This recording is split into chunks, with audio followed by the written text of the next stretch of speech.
तुम कभी किसी से वाद विवाद न करो। बहुत अमृतमय वचन है। उपासक, वाद विवाद मत करो।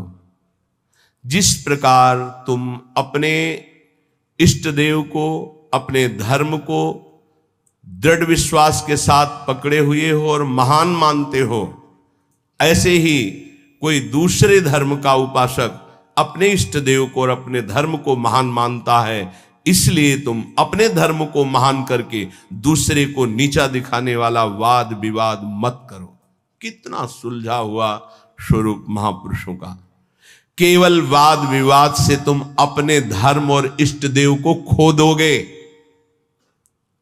दूसरे धर्म की निंदा करके, दूसरे के इष्ट देव की अवहेलना करके तुम अपने इष्ट देव और धर्म को खो दोगे। क्योंकि परमात्मा एक है और वही सब धर्मों का धर्म गुरु है, वही सब धर्मों का इष्ट है। एक बार एक महात्मा किसी नगर में से होकर जा रहे थे। संयोगवशात एक दुष्ट आदमी सामने से आया और वो क्रोधित होकर पीटने लगा।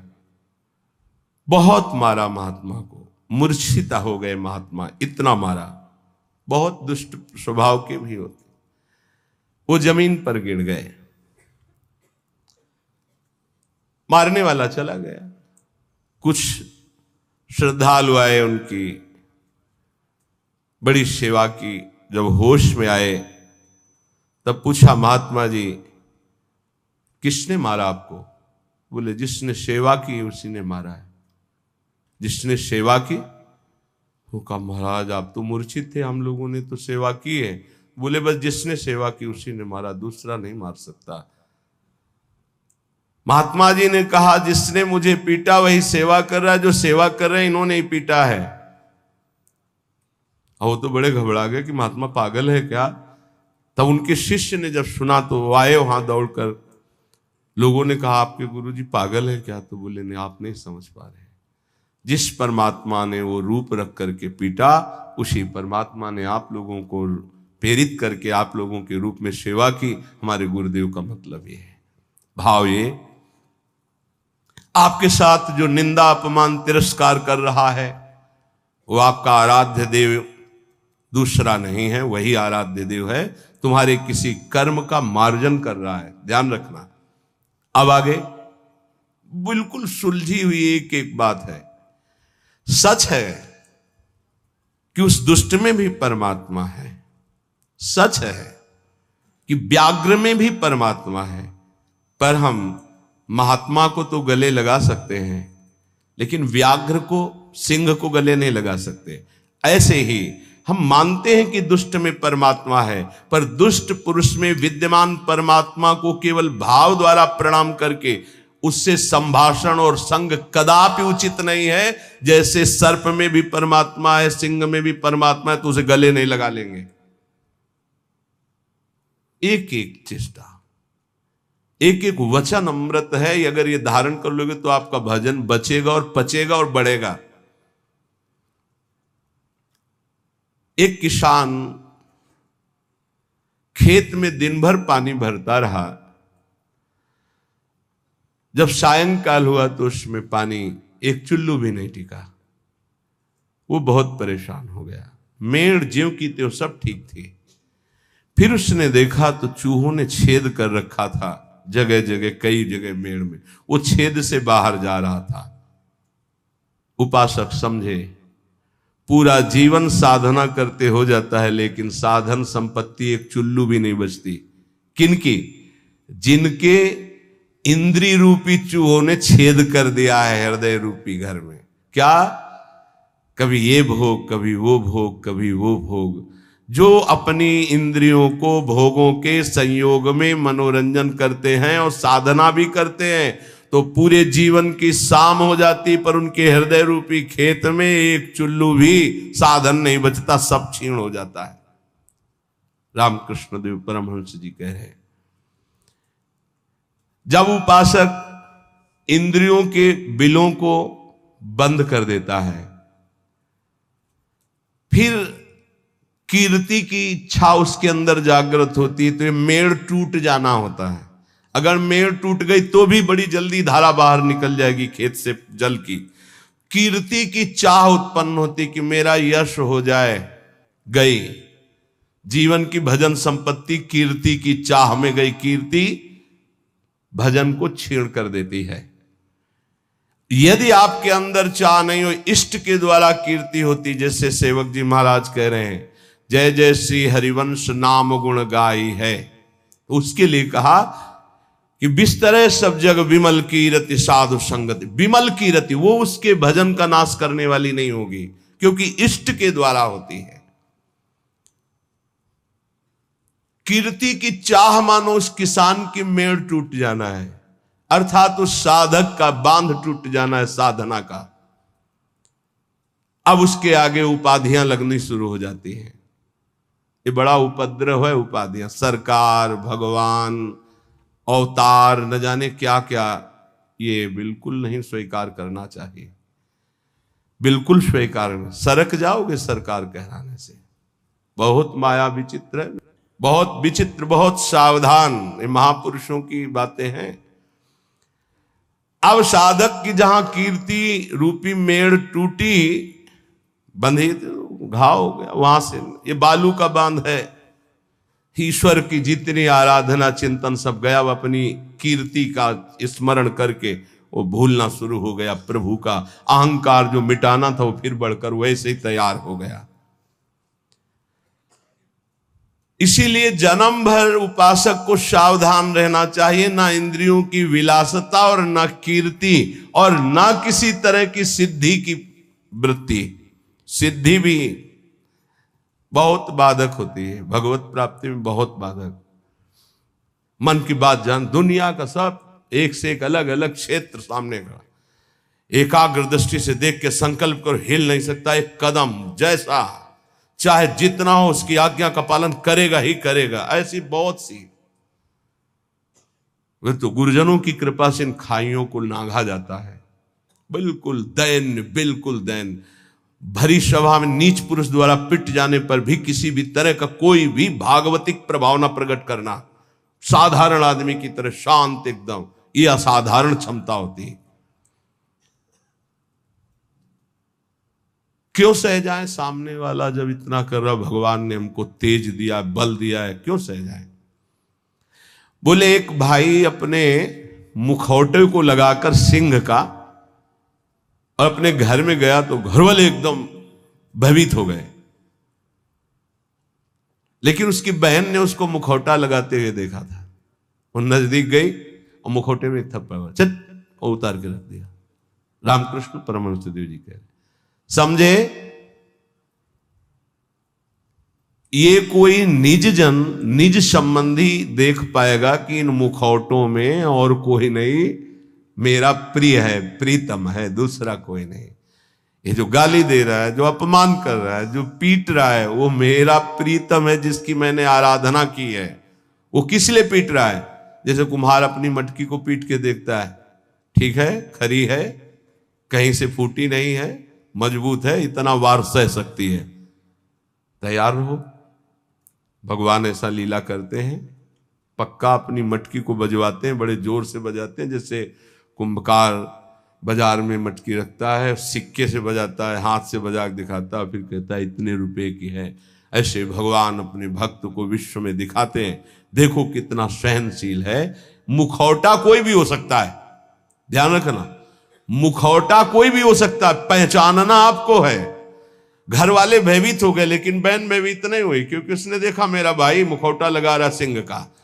ऐसे ही संबंधी जो भगवत संबंध, दास से सख्य, वात्सल्य, कांता, सहचरी, वो जान रहा है कि मेरा प्रीतम में मुखौटा लगा के बदल के आया है और मुझे गाली दे रहा, मेरा अपमान कर रहा है। नहीं, मैं डरने वाला नहीं, मैं समझ गया मेरा प्रीतम है।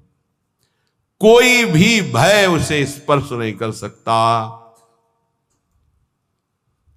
एक दिन एक सरकारी आदमी पिस्तौल रखता था और बहुत विलंब से आया। पत्नी ने कहा तुम इतना विलंब से क्यों आए? रोज तो इतने समय आ जाते थे, इंतजार करते हुए इतना समय। उसका समय हो जाता है। कैसे हो जाता है? बोले ऐसे हो जाता है। पिस्तौल निकाली, गोली भरी और उसकी कनपट्टी में लगाई। तो ये सब दूसरों को धमकियां दिया करो, बोले असली गोली है, पिस्तौल है, तुझे भय नहीं लग रहा? बोले बिल्कुल पाई भर नहीं लग रहा। क्यों नहीं लग रहा? तुम मेरे प्रीतम हो, ऐसा कर ही नहीं सकते हो। ऐसे ही भक्त वो संपूर्ण चर जगत में अपने प्रीतम को सर्वान वस्तुतया निरीक्ष परम स्वाराध्य बुद्धिर्मम, वो भयभीत नहीं होता। शरीर को पूरा होना है तो उसी क्षण होना है, जैसे होना है, जिस विधान से होना है, मेरे प्रीतम उसी विधान का प्रयोग करेंगे, पर होंगे मेरे प्रीतम। सर्वस्व हरण करने वालों में मैं मृत्यु हूं, भगवान श्री कृष्ण कहते हैं। अब हमारे पास और कौन रह गया? मृत्यु रूप में भी तो प्रीतम ही आएंगे, और कौन आएगा? इसलिए जो सर्वत्र मुखौटे से हट करके दर्शन करता है, ये मुखौटे किनके हैं? बनावटी हैं। इनमें जो है वो है कौन? मेरा प्यारा सर्वान वस्तुतया। क्रूरापि पापिनो, जो क्रूर हैं, पापी हैं, वो मुखौटा केवल ऐसा है, अंदर उनके परमात्मा बैठा है। हमें मुखौटा नहीं देखना, हमें अंदर। रामकृष्ण परमहंस देव जी की वाणी, वो कह रहे हैं उस उपासक को कभी भय नहीं होता, कभी घबराहट नहीं होती, कभी डर नहीं होता, कभी अशांति नहीं होती, कभी दुख नहीं होता, जो सर्वत्र मुखौटे से अलग देखता है। इन मुखौटे से अंदर एकमात्र परमात्मा, कोई स्त्री का मुखौटा, कोई पुरुष का, कोई महात्मा का, कोई दुरात्मा का, कोई मूर्ख का, कोई विद्वान का, पर है अंदर एक ही परम तत्व। पानी और बुलबुला कोई अलग चीज नहीं है। बुलबुला पानी में ही उठता है, पानी में ही तैरता है, और पानी में ही फूट कर पानी बन जाता है। ठीक ऐसे ही परमात्मा में ही जीवात्मा प्रकट होता है, परमात्मा में ही रहता है, और परमात्मा में ही लीन हो जाता है। जीवात्मा कोई अलग चीज नहीं। जैसे पानी का बुलबुला पानी से ही प्रकट हुआ, पानी में ही रहता है, पानी में ही फूट कर पानी बन जाता है, ऐसे ही कोई स्वतंत्र नहीं है, उसी परमात्मा में विराजमान। अगर इतना जान लो तो तुम परमात्मा स्वरूप ही हो, ये परमहंस जी कह रहे हैं। देखो, रेलगाड़ी का इंजन वेग के साथ चलकर ठिकाने पर अकेला नहीं पहुंचता है, बल्कि लाखों लोगों को पहुंचाने की सामर्थ्य रखता है। जोड़ते जाओ, बैठते जाओ, इंजन में बड़ी पावर है। बोले ऐसे ही आचार्य इंजन है और अनुयायी जन आचार्य के डिब्बे हैं। कितने जन बैठ करके परम पद में, निकुंज में पहुंचते हैं। कभी भी ये नहीं सोचना चाहिए कि इतने लोगों का उद्धार कैसे हो जाएगा, इतने लोगों का कल्याण कैसे हो जाएगा, बहुत लोग जुड़े हैं, कैसे कल्याण? तो बोले ईश्वरीय शक्ति इंजन है, और वो शांत, वो गुरुजन डिब्बे के समान है। कनेक्शन इंजन से है तो इंजन में 2-4 लोग बैठते होंगे, लेकिन डिब्बे में 70, 80, 90, 100 ज्यादा भी बैठ जाते होंगे। जनरल में तो ज्यादा ही बैठ जाते, कुछ बैठे, कुछ खड़े, कुछ पूरा सब, और सब वहीं पहुंचेंगे जहां इंजन पहुंचेगा। आप बिना टिकट के होंगे तो 2-4 थप्पड़ लगेंगे, थोड़ा टैक्स लग जाएगा, पहुंचेंगे वहीं। नहीं, बीच में अगर हो गया तो फिर उतारे भी जा सकते, उपद्रव होने पर, टिकट ना होने पर, पैसा ना होने पर उतार। इसीलिए राधा राधा पैसा इकट्ठा कर लो, परम धन राधा नाम आधार। अगर जल्दी जल्दी में टिकट नहीं खरीद पाए हो तो थोड़ा ज्यादा लगेगा, पर राधा राधा राधा राधा पहुंच वहीं जाओगे। बात हमारी मान लेना। टिकट क्या है? निकुंज की ये जो मंत्र है, आचार्य संबंध है, आचार्य शरणागत, ये टिकट है। और जनरल में क्या है? राधा राधा राधा राधा राधा राधा, जैसे सब जप रहे हैं। तो बैठ सब गए हैं गाड़ी में, बीच में तुम्हारी चेकिंग भी होगी। बोले जल्दी में खरीद तो नहीं पाए, लेकिन एक राधा नाम की कीमत में पूरा त्रिभुवन बिक जाएगा। वो जो जांच करने वाले हैं वो कौन है? श्री जी के पार्षद ही हैं। ऐसे थोड़ी होता है कि आप श्री जी के पास सीधे डायरेक्ट पहुंच जाओ, ऐसा नहीं। तो राधा नाम जहां है ना, वो सीधे। और जिनको सौभाग्य से कहीं ये जो निकुंज के गुप्त मंत्र मिल गए हैं, तो अब दुर्भाग्य है कि उनके अंदर ठसक ना आवे, नहीं तो पास हो चुका है निकुंज का, पास मिल चुका है। मानो सच्ची मानिएगा, सौभाग्य दुर्भाग्य में आप बदल रहे हैं कि आप मंत्र का चिंतन नहीं कर रहे हो, विषय चिंतन कर रहे हैं।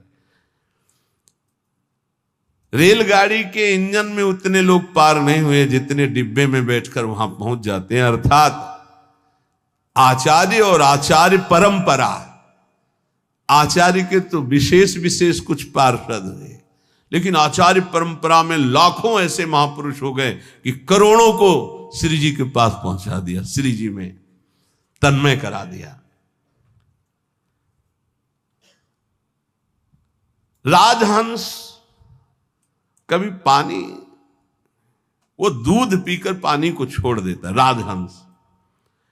ऐसे ही जो उपासक है, जो संत है, जो भगवत प्रेमी महात्मा है, तो माया और ब्रह्म दोनों मिले हुए हैं एक में। वो केवल ब्रह्म, केवल परमात्मा तत्व को और जल को जैसे छोड़ देता है, दूध पी के जल को छोड़ देता है, ऐसे वो माया के विकारों को छोड़कर परमात्मा स्वरूप में स्थित हो जाता है। दैवी संपदा का महान सुख उसके हृदय में जागृत हो जाता है, जो माया के विकारों पर मुक्ति प्राप्त कर लेता है। कोई भी विकार उसके ऊपर प्रभाव नहीं डालता। हाथी को खुला छोड़ दे तो मनमानी आचरण करके वृक्षों को उखाड़ता है, तोड़ फोड़ शुरू कर देता है। लेकिन जब महावत अंकुश पर अंकुश प्रहार करता है तो घुटने के बल हाथी हो जाता है। ऐसे ही ये मन मत वाला हाथी है, जिसने इसको स्वच्छंद छोड़ दिया है, ये सब तोड़ फोड़ कर देगा, धर्म विरुद्ध आचरण करेगा। महावत है उपासक, हाथी है मन और अंकुश है ज्ञान। प्रहार पे प्रहार करके उसको घुटने के बल में, अर्थात मन को अधीन कर लिया, तब वो शांत चित्त परमात्ममय हो जाता है। मन ही भगवान का स्वरूप बन जाता है। इंद्रियाणाम मनश्चास्मि, पर पहले अंकुश की मार देनी पड़ेगी, छोड़ना नहीं। इसको छोड़ दिया तो तोड़ फोड़ मचा देगा। मत वाला ये हाथी है मन, किसी के अंकुश से, केवल ज्ञानांकुश, जो नाम मंत्र मिला खूब जपो, इसी से मानो तुम्हारे अंकुश की धार तीक्ष्ण होगी, इसी से तुम्हारा मन बस में होगा, दूसरा कोई उपाय नहीं। कल एक साधक प्रश्न कर रहे थे एकांतिक में, मैं जानता हूं ये नहीं करना चाहिए फिर भी करता हूं, क्यों? दो बातें। पहली बात, तुम में आध्यात्मिक सामर्थ्य खो चुकी है, जान करके भी तुम उसको रोक नहीं सकते क्योंकि बलहीन हो।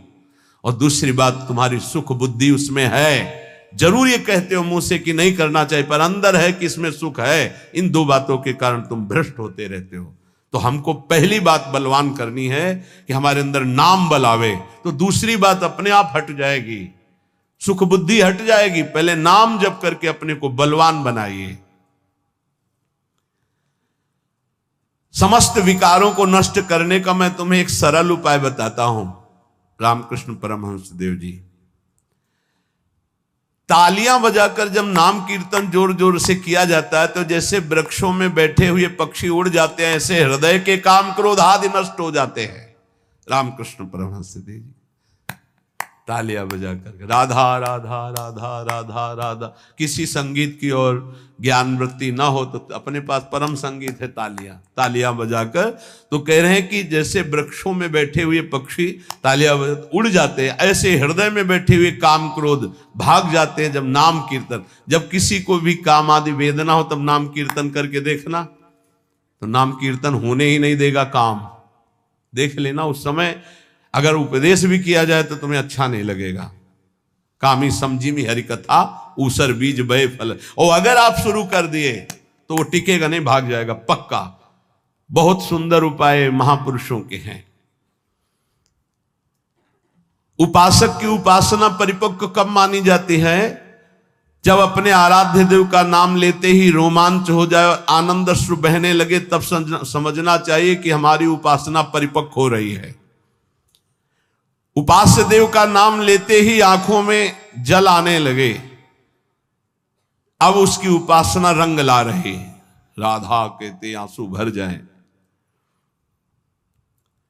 एक लकड़हारा जंगल की लकड़ी बेच बेचकर बड़े कष्टपूर्वक अपना जीवन यापन कर रहा था। अकस्मात उस मार्ग से एक सन्यासी जी आ रहे थे। उन्होंने लकड़हारे के दुख को देखकर कहा, बेटा जंगल में तुम सूखी लकड़ियां बिन रहे हो, इसके आगे बहुत कुछ है, आगे बढ़ो और कुछ तुम्हें प्राप्त हो जाएगा, मैं देख रहा हूं। वो आगे बढ़ा, सूखी लकड़ियां छोड़कर, ध्यान देना महापुरुषों के उदाहरण साधारण नहीं होते, बात साधारण दिखाई दे रही। जब काफी आगे बढ़ा तो उससे चंदन की खुशबू आई, तो चंदन के वृक्ष मिले। सूखी लकड़ी छोड़कर उसने चंदन की लकड़ी काटी और बाजार में बेचा, अच्छा पैसा आया। फिर शब्द उसके कान में गूंजा कि बेटा और आगे बढ़ो। तो उसने सोचा और आगे अब क्या मिलेगा, तो आगे बढ़ा। क्योंकि उस संत के वचन सत्य सच्चिदानंद से युक्त थे, तो जंगल में उसे एक खान मिली तांबे की। अब तो तांबा बेच करके बहुत, फिर आवाज सुनाई दी और आगे बढ़ो, तो और आगे बढ़ा तो उसे चांदी की खान मिल गई। अब तो बहुत बड़ा धनी हो गया। फिर आवाज आई और आगे बढ़ो, तो आगे बढ़ा तो स्वर्ण की खान मिल गई। बोला आप तो बस यही पूर्णता हो, स्वर्ण ही स्वर्ण। फिर आवाज आई और आगे बढ़ो, तो उसे हीरे की खान मिल गई। अब एक हीरा जीवन भर लकड़ी बेचने वाला लकड़ी बेचता तो उसकी बराबरी नहीं, ऐसे हीरे की खान मिल गई। भावार्थ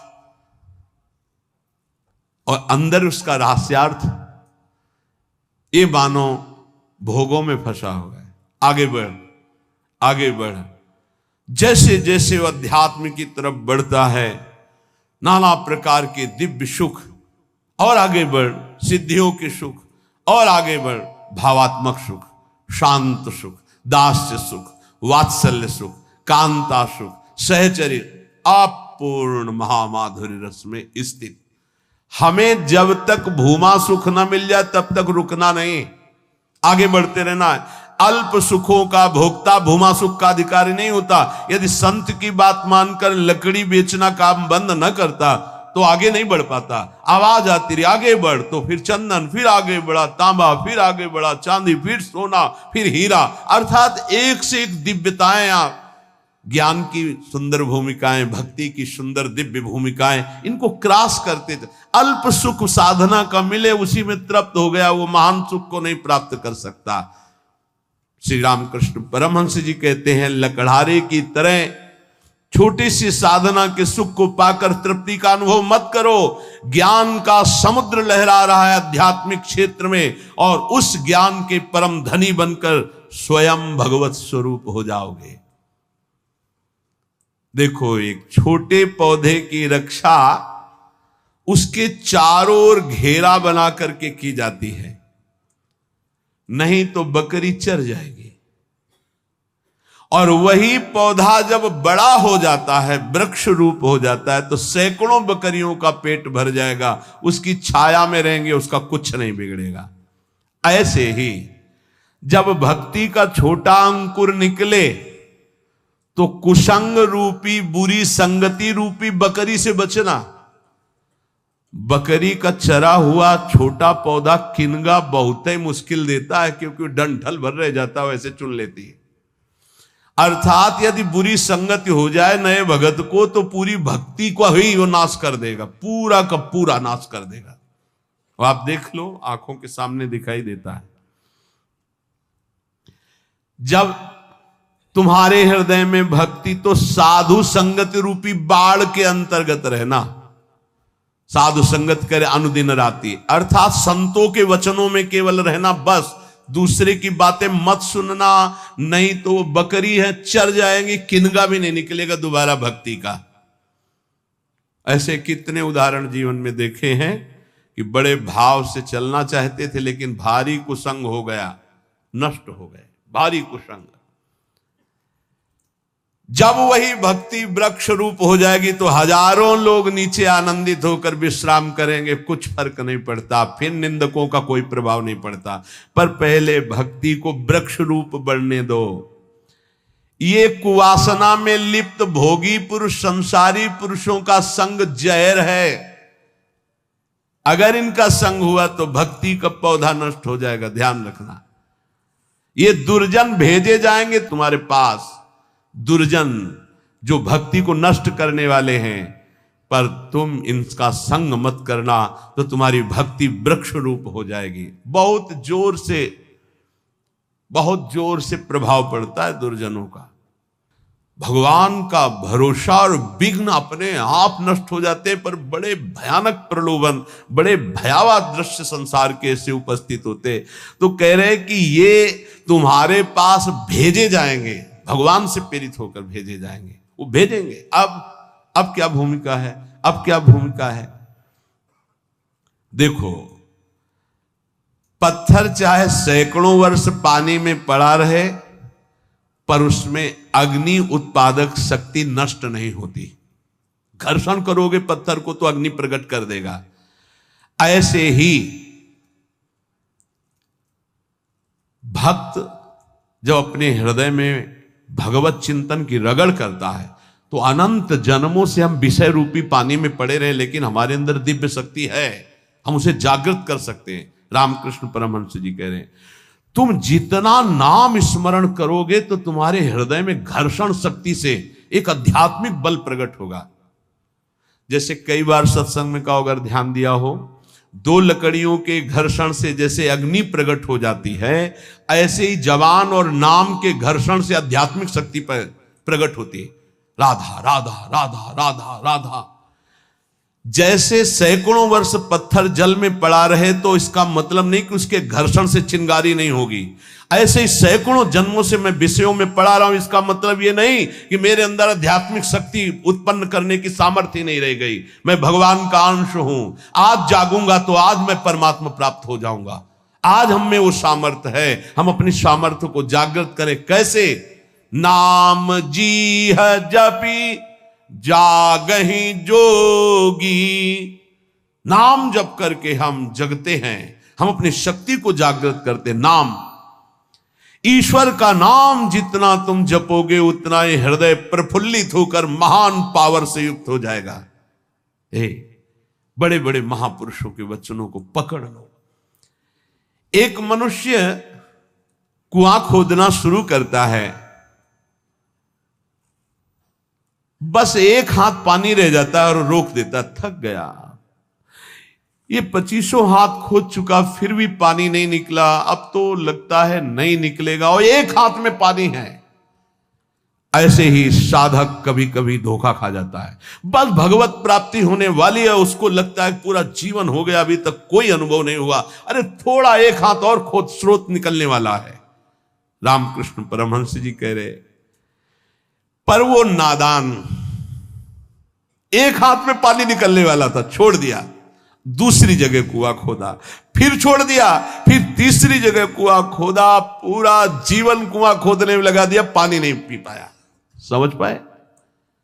ऐसे उपासक है ये संप्रदाय, वो मार्ग, लेकिन पानी नहीं पी पाया चुल्लू भर। अगर एक ही ढंग से खोदता तो बस एक हाथ बाद स्रोत खुलने वाला था। एक गुरु, एक ग्रंथ, एक पंथ, एक मंत्र, एक संत, एक कंत, सांगो पांग उपासना पकड़ लो, निकल जाए।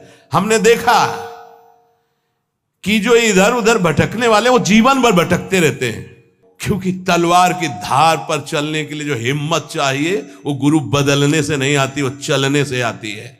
ये जो बदलुआ लोग होते हैं ना, बदलते ही रहते हैं। व्यभिचारी की वृत्ति पातिव्रत धर्म से कभी एक नहीं होती, ध्यान रखना। होटलों को खाने वाला कभी एक रसोई में भरपेट जीवन भर नहीं खा सकता, उसको चाट लग गई है। ऐसे ही जो व्यभिचार प्रवृत्ति भक्ति में है, आज यहां कल वहां। परमहंस जी कह रहे 25 हाथ कुआं खोदा, छोड़ दिया कि यहां पानी नहीं हो, एक हाथ बाद पानी निकलने वाला था। फिर दूसरी जगह खोदा, फिर छोड़ दिया, फिर तीसरी जगह खोदा, जीवन हो गया। कुआं खोदते पानी नहीं मिला। अगर एक में ही उतनी मेहनत और कर देता तो करना ही नहीं पड़ती, एक हाथ बाद स्रोत था। जिस नाम, जिस मंत्र, जिस गुरुदेव का आश्रय लो, प्रेम भाव वाली परिवर्तन की बात अलग है कि हम प्रेम मार्ग में आगे बढ़ते चले जा रहे हैं, दास से शांत, सख्य, वात्सल्य, वो बात अलग है। लेकिन ऐसे भाव रखकर कि इससे तो काम नहीं बना, अगला खोदते हैं कुआं, फिर वहां भी काम नहीं बनेगा, ऐसे भटकते रहोगे। बहुत महापुरुषों के वचनों को बहुत समझना चाहिए।